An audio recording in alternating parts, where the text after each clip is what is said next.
Assalamualaikum warahmatullahi wabarakatuh. Salam sejahtera untuk kita semua. Perkenalkan, nama saya Muhammad Zian dengan NIM X10042114446. Saya merupakan mahasiswa pertukaran mahasiswa Merdeka tahun 2021 di IPB University. Pada kesempatan kali ini saya akan mempresentasikan hasil kontribusi sosial sederhana yang telah saya lakukan, yang bertajuk Pemberdayaan UMKM di Wakatobi berbasis promosi di media sosial.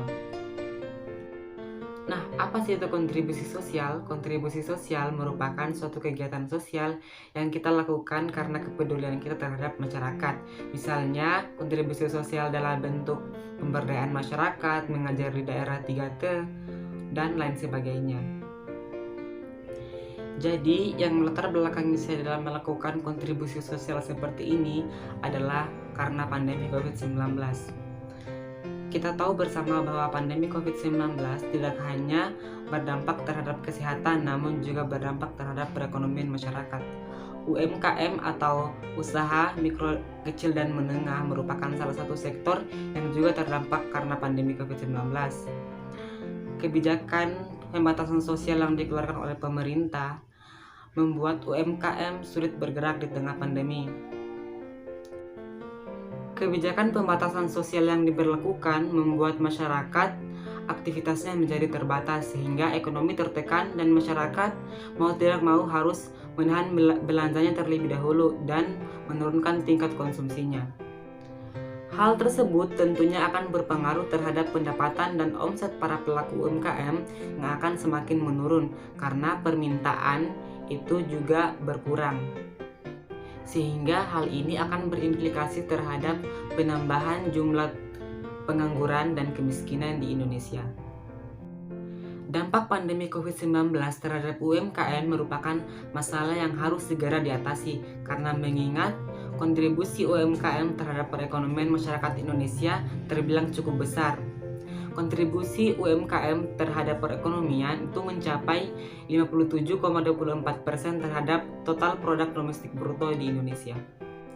Nah, sementara itu, berdasarkan dari data Kementerian Koperasi dan UKM, ada sebanyak 99,99% dari total pelaku usaha di Indonesia atau setara dengan 64 juta pelaku usaha itu berasal dari UMKM. Penyerapan tenaga kerja dari UMKM terbilang cukup besar, yakni mencapai 117 juta orang tenaga kerja atau setara dengan 97% dari total tenaga kerja di Indonesia. Oleh karena itu, UMKM dianggap sebagai tulang punggung perekonomian Indonesia karena kontribusinya yang dinilai cukup besar. Dengan demikian, jika UMKM ini tidak diselamatkan, maka berimplikasi terhadap kemerosotan perekonomian Indonesia karena kontributor terbesar bagi perekonomian Indonesia itu mengalami masalah juga. Kemudian tujuan dan manfaat kontribusi sosial yang saya lakukan. Sebenarnya pemerintah Indonesia juga telah memberikan berbagai stimulus untuk penyelamatan UMKM di Indonesia. Salah satunya dengan memberikan bantuan dana usaha kepada pelaku UMKM. Namun, saya juga ingin turut andil dalam penyelamatan ekonomi masyarakat Indonesia dengan melakukan kontribusi sosial seperti ini dengan tajuk Pemberdayaan UMKM di Wakatobi berbasis promosi di media sosial. Kontribusi sosial yang saya lakukan ini bertujuan untuk membantu para UMKM di Wakatobi dalam mempromosikan produk-produk UMKM-nya, yang diharapkan mampu menaikkan omset dan pendapatan masyarakat sehingga penyerapan tenaga kerja kembali terbangun, yang kemudian diharapkan juga mampu mengurangi jumlah pengangguran dan kemiskinan yang ada di Wakatobi. Bentuk kontribusi sosial yang saya lakukan adalah dengan mempromosikan produk-produk UMKM di Wakatobi seperti tas, kuliner, dan lain-lain di media sosial dengan menyebarkan poster yang saya buat. Ada 3 pelaku UMKM di Wakatobi yang saya ajak untuk berkolaborasi bersama saya dalam mempromosikan produk-produk UMKM-nya, yakni Menturu Craft, Alel Project Souvenir, dan Yang ketiga itu ada Kaudava Group. Dalam mempromosikan produk-produk UMKM tersebut, saya menggunakan tagar UMKM di Wakatobi, Beli Kreatif di Wakatobi, dan Bangga Buatan Wakatobi agar masyarakat dapat dengan mudah melihat berbagai macam produk-produk UMKM yang ada di Wakatobi. Media yang saya gunakan dalam melakukan promosi yaitu adalah media sosial. Nah, media sosial yang saya gunakan yaitu ada 3. Yang pertama Facebook, Instagram, kemudian WhatsApp. Mengapa kemudian saya memilih ketiga media sosial ini? Karena saya anggap bahwa pengikut saya di media sosial atau teman-teman saya di media sosial itu sudah cukup banyak.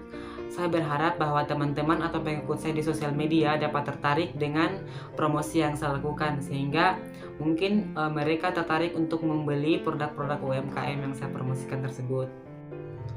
Mengapa kemudian saya menggunakan sosial media sebagai media promosi saya? Karena saya menganggap bahwa media sosial merupakan platform yang sudah banyak digunakan oleh masyarakat, sehingga ketika saya melakukan promosi di media sosial, maka saya akan dapat menjangkau banyak masyarakat dan berbagai kalangan di sosial media tersebut. Selain itu, promosi di media sosial juga dianggap sangat efektif dan efisien dan tidak memerlukan biaya yang sangat besar untuk mempromosikan produk-produk UMKM yang saya lakukan. Dalam melakukan kontribusi sosial ini, saya mendapati banyak tantangan. Adapun tantangan yang saya hadapi yaitu diantaranya, saya kesulitan mengetahui selera konsumen, apakah mereka tertarik dengan poster atau promosi yang saya lakukan atau malah sebaliknya.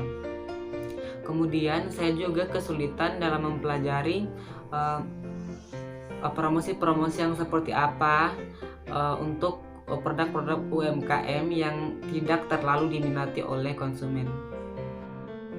Jadi kesimpulannya yaitu akibat dampak pandemi COVID-19, banyak UMKM mengalami penurunan omset dan pendapatan sehingga berimplikasi pada pengangguran dan kemiskinan. Kontribusi sosial yang saya lakukan yaitu pemberdayaan UMKM di Wakatobi berbasis promosi di media sosial.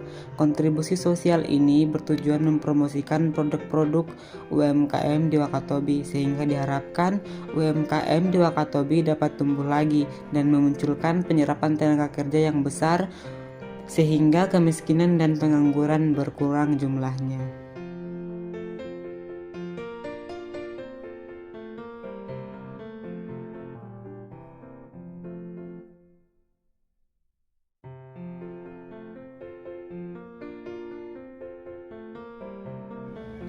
Demikianlah presentase dari hasil kontribusi sosial sederhana yang saya lakukan. Lebih dan kurangnya mohon dimaafkan. Wabillahi taufiq wal hidayah. Wassalamualaikum warahmatullahi wabarakatuh.